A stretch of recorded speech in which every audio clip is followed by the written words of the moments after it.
Hi, this is Grammy Kendall. I'm going to read Island Boy by Barbara Cooney.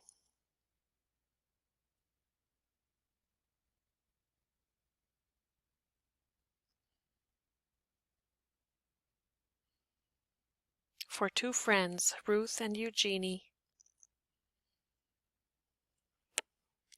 At first there was just the island. It sat by itself, the outermost island, crowned with spiky spruce trees, facing the sea. Behind it in the bay lay the other islands, and behind them the mainland and Green Harbor, where the family came from. It was Pa who felled the trees and cleared the north end of the island. It was he who dug the well, now full of sweet water. It was he who cut the stone and the wood to make the house. When all was ready, he brought his wife, the three children, and the family cow to live on the island. Henceforth it would be known as Tibbet's Island, for that was the family name.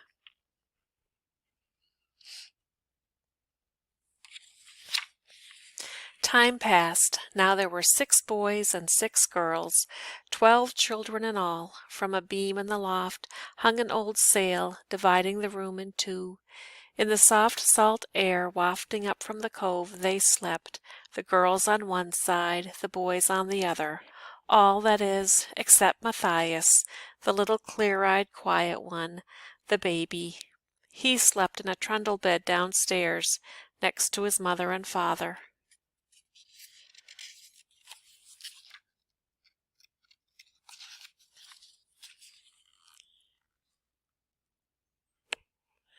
Pa taught the boys how to plow and plant, to fell a tree, and to build a stone wall. He taught them to cut ice and stone, to hunt and fish, and he taught them how to handle a boat. Pa and the boys cleared more land, making room for potatoes and beans, for squash and corn and cabbages and onions. They built a shelter for their 30 sheep, and a barn for the 6 cows and 2 oxen, Star and Bright. They built a chicken house, a sty for the 2 pigs, and a fish house down in the cove. Matthias tagged along, always watching, always underfoot. "Go play somewhere," said his big noisy brothers. "You're too small to help." "I'm not," said Matthias. So he went to help the girls collect eggs. Later, while they were milking, he sat under the red astrakhan apple tree Ma had planted above the house and thought about his smallness.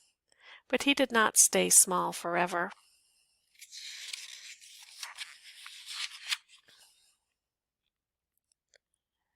Soon he was old enough to learn to read. When the house had been banked with spruce boughs and the firewood cut for winter, the bitter cold came. Matthias would wake up with the tip of his nose like ice. The window panes frosted over, and the wind whistled in the chimney. Sea smoke hung over the open water. Then the children would crowd into the steamy kitchen, learning to read and write under Ma's fierce eye. When they could bear the indoors no longer, they hung around the barn, helping Pa with the animals, and when the snow crusted over they climbed the hill and slid down from the red astrakhan tree to the fish house. "You could use a barrel stave," said Ma, but the children preferred the seat of their pants.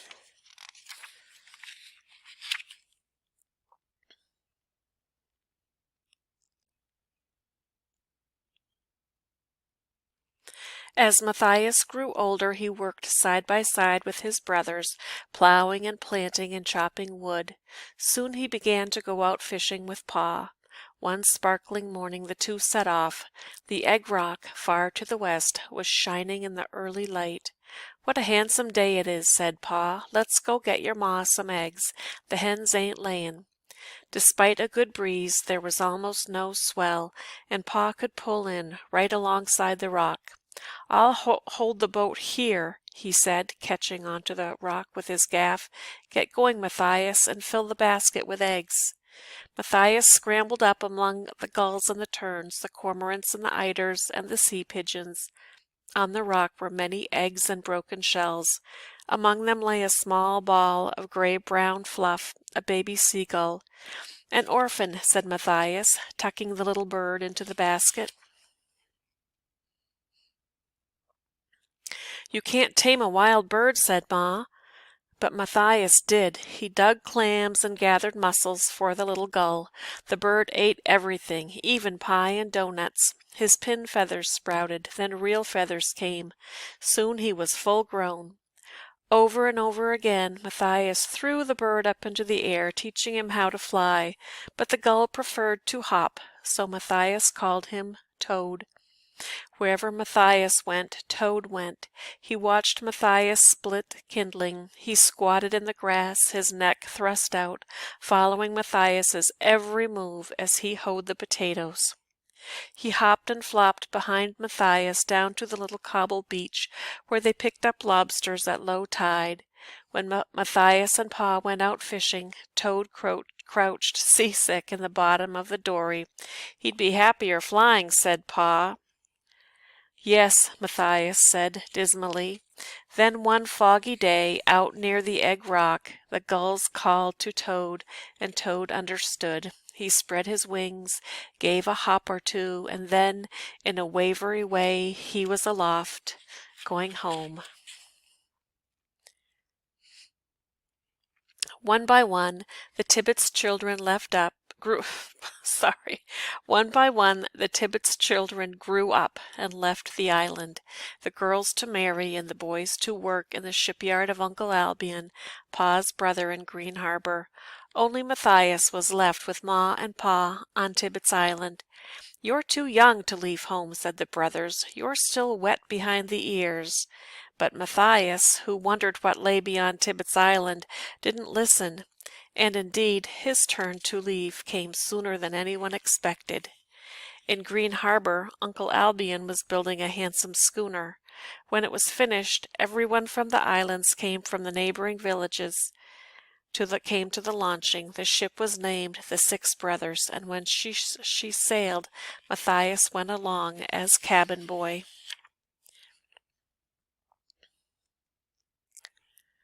In every weather Matthias sailed on the Six Brothers up and down the coast. From Green Harbor to Portland he sailed, to Boston, New York, and Philadelphia, even to the West Indies. The ship carried cobblestones gathered on the shores of the outermost islands, round, ocean-smoothed stones to pave the city streets, and hay for the many horses that trotted about on those streets. The Six Brothers carried bricks from the brickyards along the tidal rivers for the elegant townhouses, and it carried heron and eider and gull feathers to adorn the bonnets of the ladies who lived in those houses. After 15 years, Matthias, so steady, so clear-eyed, had become master of the Six Brothers and the pride of everyone in Green Harbor and around the bay. But despite the bustle and wonders of the cities, Matthias could not forget the island. Whenever the Six Brothers entered the bay on a return voyage, when the Egg Rock came into view, and beyond it Tibbets Island, Matthias's heart always skipped a beat. One day, Matthias told himself, "I will return home." And this he did. On Matthias's last return voyage, the Six Brothers carried a young schoolmistress from Boston, coming to teach in Graniteville. Her name was Hannah. "No feathers on her bonnet," said Matthias approvingly. Ma and Pa having removed to the mainland, the house on Tibbets Island was empty, but the island was still home to Matthias. He used all the skills Pa had taught him. He repaired the roof of the house, jacked up the barn and the sheds, plowed a patch for potatoes and corn. And in June he sailed up to Graniteville, where he married the schoolteacher Hannah and brought her home to the island. 3 little girls were born to Hannah and Matthias, Ellie and Nellie the twins, and little Annie. "A farmer needs sons for the heavy work," his brothers said. "You'd be better off on the mainland." "No," said Matthias, "we belong here, and women and girls can work mighty hard too," said Hannah. From June, when the scent of wild strawberries filled the air, until late summer, when the last of the raspberries, blackberries, and blueberries were gone, the girls went berrying. In the fall they gathered cranberries in the bog back of the sea beach. Then Hannah and the girls made jams and jellies and pies as well from the apples of the red astrakhan tree. Hannah taught the girls how to make butter and cheese, soap and candles, bread, Indian pudding, and a good chowder. They learned to spin and weave, to knit and sew, at least Ellie and Nellie did. But little Annie could not sit still indoors. She collected crabs and trotted behind Matthias when he wasn't off fishing. My little wild bird, Matthias called her. She could whistle like one, too.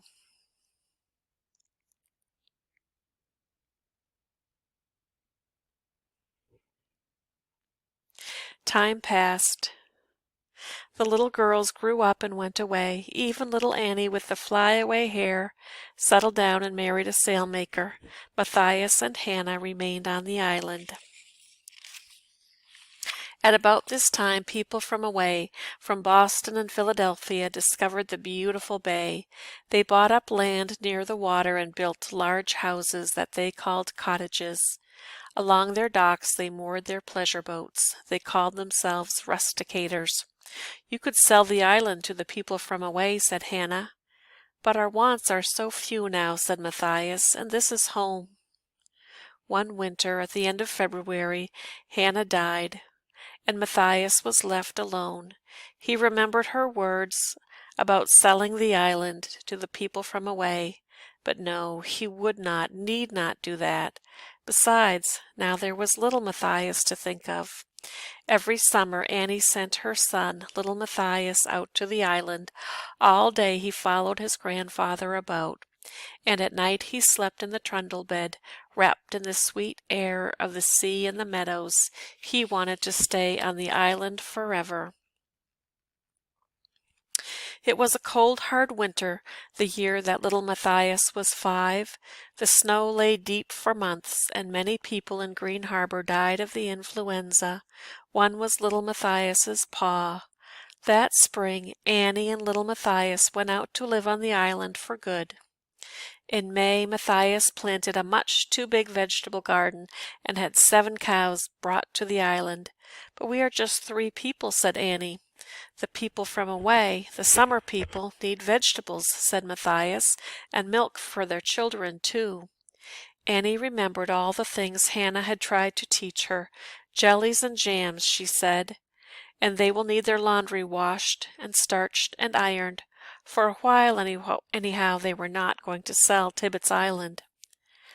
Every day all summer, Matthias and little Matthias loaded up the dory with cans of milk, with vegetables and eggs and butter, with jams and jellies, and hampers heaped with snowy linen, and set off across the bay toward the mainland. In September, the people from away boarded up their houses and returned to the cities where the fathers worked and the children went to school. On the island, during the long winter evenings, Matthias and his grandson sat by the stove and played checkers and fox and geese. Sometimes Matthias told about life on Tibbetts Island when he was growing up. Sometimes he told wondrous tales about sailing on the Six Brothers and about life in the big cities. I too shall be a sea captain when I grow up, said little Matthias, and then I will come back and live on Tibbetts Island. It is good to see the world beyond the bay, agreed old Matthias. Then you will know where your heart lies. I already know, said little Matthias. Better to wait and see, said his grandfather.